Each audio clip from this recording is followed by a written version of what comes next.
diena, mėly vilniečiai, mėly renginio svečiai, dalyviai. Pirmiausia, tai leiskite jūs pasveikinti su 20-ąja šio miesto, mūsų sostinės diena. Taip pat leiskite jūs pasveikinti su dešimtmečiu tų žmonių, kurie gali kiekvienais metais surasti save čia, tarp mūsų visų kitų. Šiandien pilna emocijų, pilna spalvų ir iš tiesų labai džiugu, kad renginio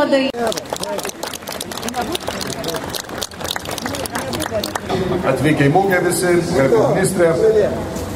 Šiandien matyti ir pas dievulius laimina šią dieną. Saulė, pasijaustumėt pakilėję nuo visų savo kasdieninių rūpesčių. Čia šiandien savaitgalį Lietuvos sostinėje Vilniuje. Ir tikrai mums džiugu 10-ąjį kartą kartu su ministerija organizuoti ir be abejo socialiniais partneriais šią puikią mugę. Juolab, kad ir pačios sostinės dienos mini šiais metais 20-metį. Taigi, truko 10-metį, kad suprastume.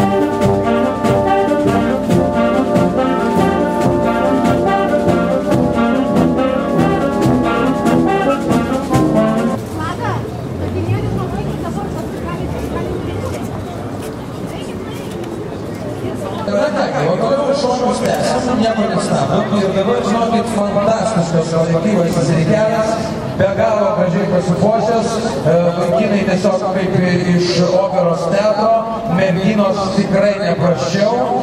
Ir tai yra Ukmergės krašto neįgaliųjų sąjungos mišrus vokalinis ansamblis Dainos. Na, o jo vadovas vienos plačiausių šypsenų savininkas Kazimieras Piestinis. Gerbėjai, ansamblis grojo jau 15 metų, aktyviai dalyvauja respublikiniuose ansamblių konkursuose, koncertavo taip pat LRT laidoje Duokim garo, šventinėje Būkime kartu, ansamblių ir kapelių varžytuvėse ir daugelį kitų reikalų.